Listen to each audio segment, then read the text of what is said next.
as I understand your background, you're not a Republican and nor are you a conservative. Is that accurate? That would be an understatement. And indeed, you're the former editor-in-chief of Psychology Today. Correct. So you're a respected academic. You testified before this committee that Google's manipulation of votes gave at least 2.6 million additional votes to Hillary Clinton in the year 2016. Is that correct? That's correct. And I want to make sure I understand. You personally supported and voted for Hillary Clinton. I was a very strong public supporter of Hillary Clinton, yes. So you're not dismayed that people voted for her, but your testimony is that Google is, through bias in search results, manipulating voters in a way they're not aware of.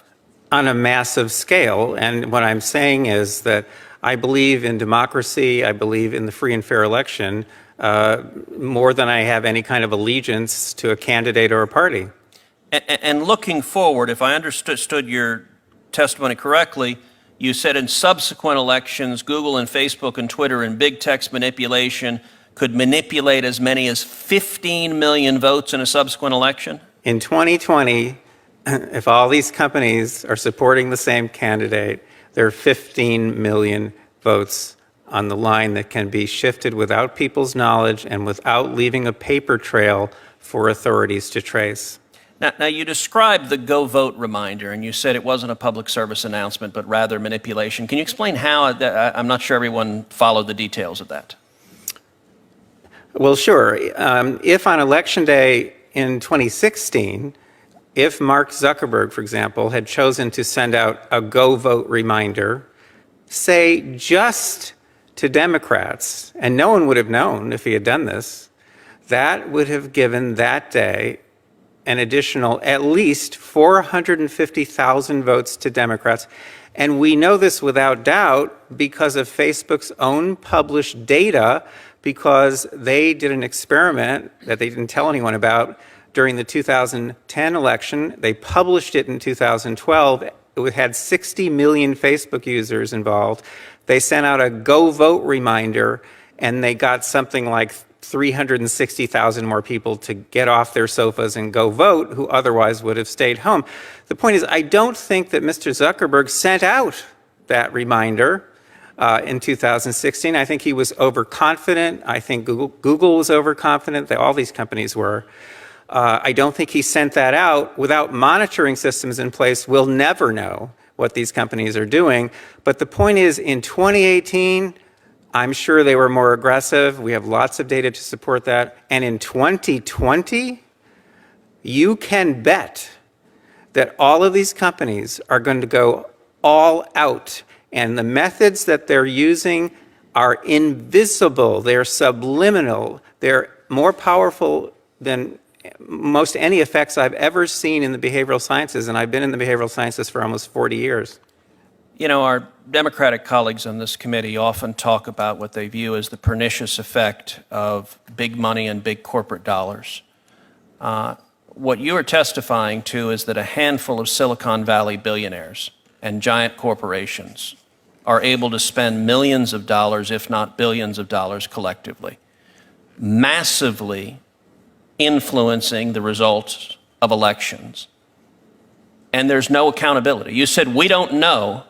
We have no way of knowing if Google or Facebook or Twitter sends it to Democrats or Republicans, or how they bias it, because it's a black box with no transparency or accountability whatsoever. Am I understanding you correctly? Senator, with respect, I must correct you. Please. If Mark Zuckerberg chooses to send out a Go Vote reminder just to Democrats on Election Day, that doesn't cost him a dime. Fair enough. Do you happen to know who the Hillary Clinton campaign's #1 financial supporter was in the year 2016? I think I do, but please remind me. The #1 financial supporter of the Hillary Clinton campaign in the 2016 election was the parent company of Google, Alphabet, who was our first witness. They were her #1 financial donor, and your testimony is, through their deceptive search methods, they moved 2.6 million votes in her direction. I would think anybody whether or not you favor one candidate or another, should be deeply dismayed about a handful of Silicon Valley billionaires having that much power over our elections to silently and deceptively shift vote outcomes. Again, with respect, I must correct you. The 2.6 million is a rock bottom minimum. The range is between 2.6 and 10.4 million, depending on how aggressively they used the techniques that I've been studying now for 6.5 years. Wow. Could you just say that again, please? The 2.6 million is a rock bottom minimum.